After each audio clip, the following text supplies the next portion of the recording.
MDOT presents the Extra Mile Podcast, Legislative Session. Welcome, everybody, to the Extra Mile Podcast from the Mississippi Department of Transportation.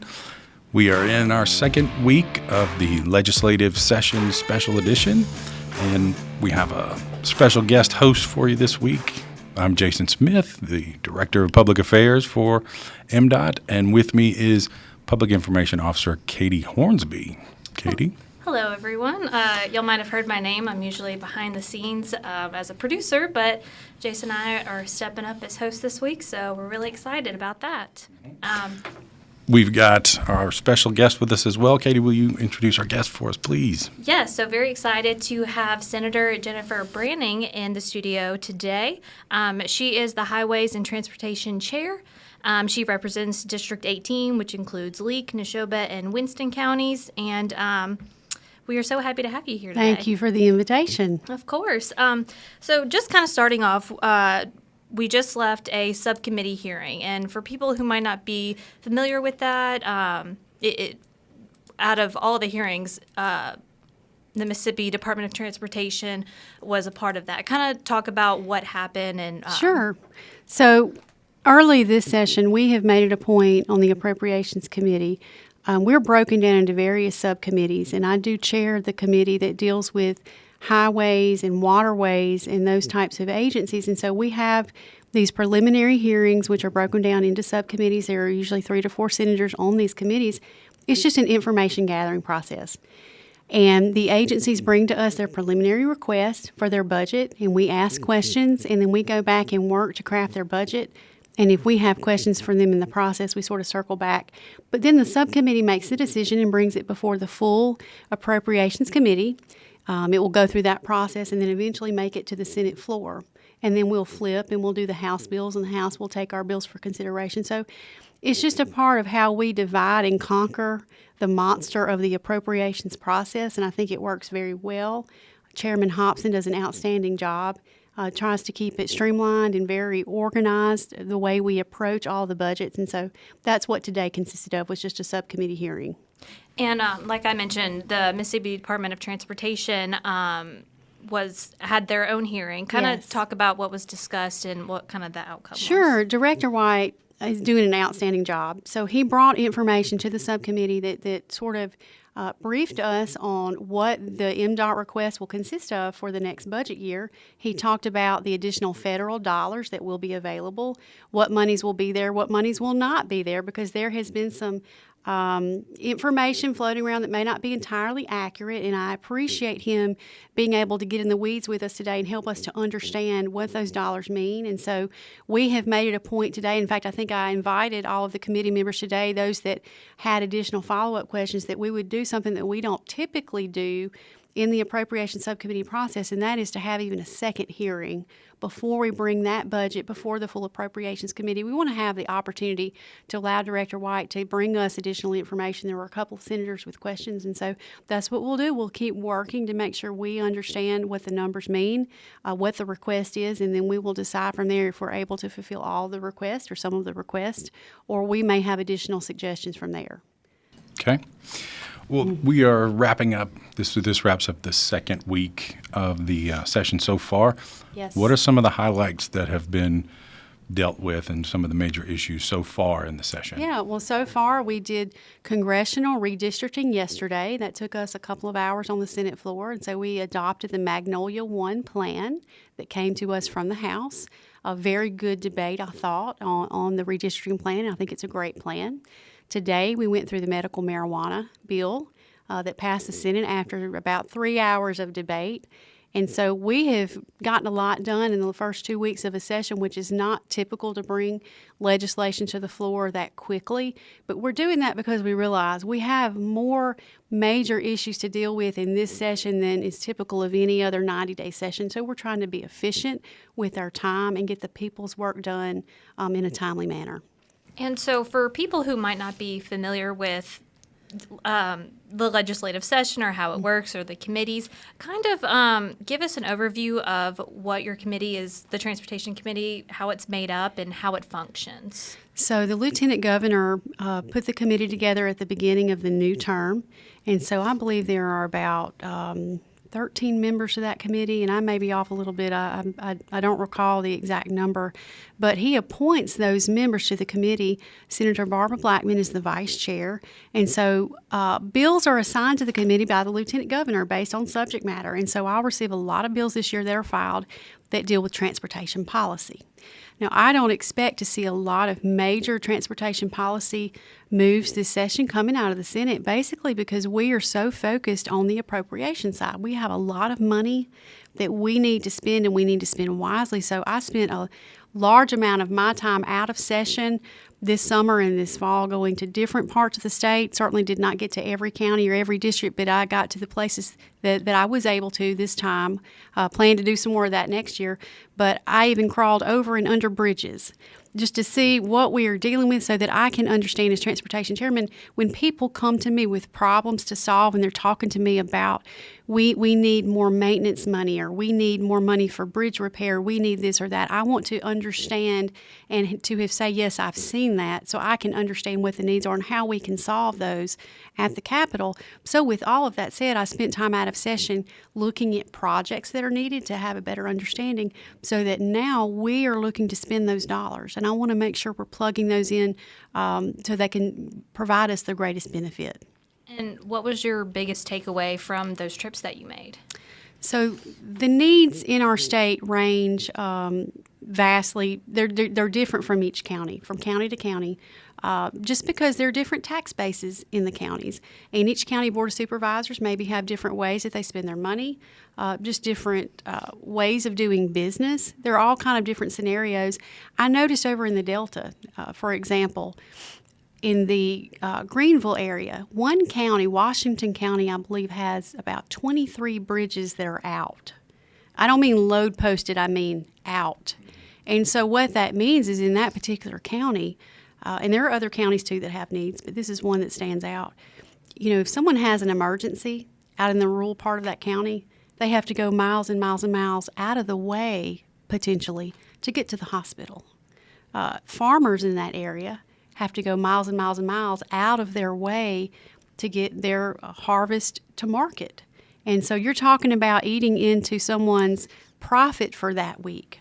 And you talk about the mom and pop operations, that means a big deal, the additional miles. And so what I'm trying to do as transportation chair is to look and take a holistic approach to the transportation needs in our state. And no, we here at the state level traditionally do not, look at the counties and take that as part of our burden. But I'm looking at that because I know that makes up part of Mississippi's infrastructure system. Back in 2018, the legislature passed and put into place the Emergency Road and Bridge Fund. That fund gave us all the opportunity, and I say holistically speaking, everyone in the state the opportunity to submit projects for award, and MDOT has done a wonderful job administering that program. That's enabled us to get money down to the parts of the state that just attention was not being paid for whatever reason. And so we have seen drastic improvement in the infrastructure. So we hope that this year we can continue to put money into that program, again, to take that holistic approach to infrastructure improvement in the state of Mississippi. That is similar to the way that the Commission has approached the lottery funding, in that rather than putting it, just lump it in with all of our general funds and just dole it out little bits at a time, they specifically set it aside and said we're going to deal with rural highways that are in the most need, that maybe are in areas that are less populated, so they haven't seen the regular maintenance that a road that gets 100,000 cars a day. That's correct. And we have seen even back home, the 2-lane paving projects, we have seen that firsthand. So that's been very successful. I think the Commission's done a great job in administering those funds, for sure. Who are some of the committee members for the Transportation Committee? So you've got Senator Fillingane, who was the chairman before I came in. You've got down in the Pine Belt. That's right. You've got Senator Younger, who is one of my members there. Senator Williams, Bart Williams, is the newest member from Oktibbeha County, and Starkville. Yes, he didn't start out on the committee, but when we sort of changed, we had a senator or two retire, and things sort of changed up. He was able to get on the committee, and has loved it. He has asked me for projects on the committee, so I saw him just before the podcast and told him I was going to give him a bill to handle, and so he is going to study up over the weekend and be ready for that. But our committee members are very engaged. We have a great group there, and so I'm very happy with the composition of the Transportation Committee. We've gotten a lot of good work done in the last year. In the last podcast, we spoke with Speaker Gunn about ARPA funding, and if you want to touch on that, kind of what could potentially come from that? So ARPA has given us a great opportunity, I think, to make some generational changes in the state of Mississippi. And so I've been working with my colleagues to identify the use of some of those funds. Now, the Senate formed an ARPA committee, which is another subcommittee for appropriations. I'm not on that committee, so there are going to be some details at this point I'm not privy to. But let's just say the rural water system, for example. There's going to be some monies available to improve rural water in the state of Mississippi, and that's something I know a little bit about. I've served as a board attorney for Central Water Association over in Neshoba County for a long time before I even came to serve in the Senate. And so I know how the needs of rural water affects just everyday Mississippians, and that's down to where we live, so to speak. And so we've got a great opportunity really out in the rural parts of Mississippi to make improvements to our utility infrastructure. That's one of the great things that I think is going to come from the ARPA funds. This session seems to have some very specific things that are going on. Like you mentioned, there's a lot been done just in these first 2 weeks. What are some of the other things that are on the horizon? That's right. Well, aside from the appropriations process, which I think is going to probably consume the majority of my time, we have the ballot initiative process that we know will be coming up because of the Supreme Court's decision last year. We know that we have to restore that right, and so we're just talking about the mechanism to do that and what that bill should look like going forward. Certainly, we have touched on the income tax elimination. I know the Senate Chairman Harkins is working on a plan for that. I have not seen his plan, but I know that it's in the works. And there are other issues that sort of coincide with the appropriations and the spending, but I think those are a couple of the major issues that you'll see coming forward in addition to what we have already seen just this week. How has the relationship been between the chambers this session, Senate and House? So far, so good. I certainly am not with the Speaker and Lieutenant Governor every day to see maybe what happens, but I can tell you down on a personal level, my representative is Scott Bounds over in the House. And we have a great working relationship. In fact, we talk probably every day or every other day during session. We make sure that we've got issues that affect our hometown, our home county, our mutual district handled. And we've been very successful in getting things done for our people back home that way. So we try to make an effort to really work together. But back to your question on the higher level, so far so good as far as I know. Okay. You've been there 8 years, is that right? This is my seventh session. 7th, okay. Yes. So what is different this session from maybe the first session that you were there? Well, let me just be real honest with you and say my first session, I was doing good to figure out which hallway I should be on. And I am not exaggerating when I tell you this. It was very overwhelming to me coming in as a freshman. I'd only visited our state capitol probably a couple of times as a teenager, maybe on a school trip or what have you. I didn't spend a lot of time here in the Capitol in college or anything like that, even though I did attend Mississippi College School of Law just a few blocks over. And so I remember one day in particular, I was trying to meet the drafting deadline. That's the first deadline that we had, and I had a bill. I don't even remember what the bill was, but that was my bill, and it was important, and I was trying to, get the drafting deadline met, and I went downstairs to find the Senate attorneys to turn my bill in, to go through the process, and I didn't know where to go, and I was trying to find my way. I ended up on the House side. I walked in their attorney's office over there, and I'm sure I had this bewildered look, but this very kind lady who worked in legislative services for the House, was very graceful, and she didn't make me feel any more dumb than what I was that day. And she escorted me down to the Senate side and got me acquainted with the right people. But that was my freshman year was really just a learning experience. I continue to learn every session, to learn. But this session, and I've told people this many times, we have more major issues that we are dealing with this session than I have dealt with in the short 7 years that I've been serving. Sure. So we have a lot of work to do really in a short amount of time, but I think we're committed to get that done. Yeah, I think so too. Yeah. Yeah, and kind of shifting gears to a lighter question. We like to ask when you're traveling, you have, an hour and a half on your way home. What are some good local food spots you might want to hit up that you would recommend to somebody traveling throughout the state? One of my favorite spots here locally, well, I have so many. My husband actually is here with me today in the studio, and he's nodding at this as I say it. We love food. We love to eat. We like places like the Mayflower. We like Lou's Full Serve.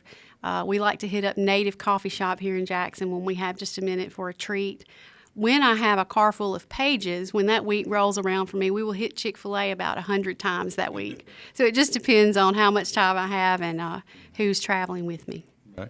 I can agree with the Lou's Full Service. Yes. For sure. Yes, so good. Well, thanks for giving us some specifics. Yes, Yeah. I won't definitely. say the speaker ducked the question, but he was a little reticent, so I'm glad to hear some names of places. There So you thank go. That's nice. Now, how can people contact you if they have questions or anything like that? Sure. Well, I have an email address for the Senate, and that's jbranning@senate.ms.gov. And so I respond very well to email. That's probably the best way to get me, or just come see me at the Capitol. 212A is my office. I'm there, a lot during session. Now, I do drive home, so I'm not there a lot of times for the evening events. I have a family that's waiting on me at home. It's very important that I get back to my boys, but I'm available anytime to help anyone that has questions about transportation or suggestions, good, the bad, the ugly. I welcome it all. Awesome. And you have answered all of our transportation questions today. Thank you Anything so else? much. Yeah, anything you'd like to add that we haven't asked you? It has been an honor to serve as transportation chair. I have thoroughly enjoyed it. I've enjoyed working with the people here at MDOT. Director White and his staff have just been phenomenal. They have just been great to work with. They're teaching me because I have so much to learn about transportation. So I'll just leave you with that. I'm having a blast at my job. I really enjoy it. Terrific. Well, again, thank you so much for being here today. We thoroughly enjoyed this interview. Thank you. Thank We you for appreciate having it. me. And thanks, everybody, for listening. We want to thank all of the listeners. The podcast has grown tremendously since we started it. I think it's been actually exponential growth. We're getting more listeners and we're getting more subscribers. And so we appreciate that. And if you're listening and you like the podcast and you like the info, please tell your friends and your family and share it on your socials and let folks know that they can get more information about what MDOT is doing, what transportation is happening in Mississippi, and the things that we're doing. And so we look forward to talking with you next week. We'll have another edition of the podcast, special edition legislative session. And Yeah, and if you want to hear more episodes of the Extra Mile Legislative Session, just be sure to subscribe or download wherever podcasts can be found. And you can also now watch each episode of the Extra Mile. Just search Mississippi Department of Transportation on YouTube. And remember to follow us on Facebook and Twitter. We give lots of updates there. So just give us a follow. And again, thanks for listening. And as always, drive smart on Mississippi highways.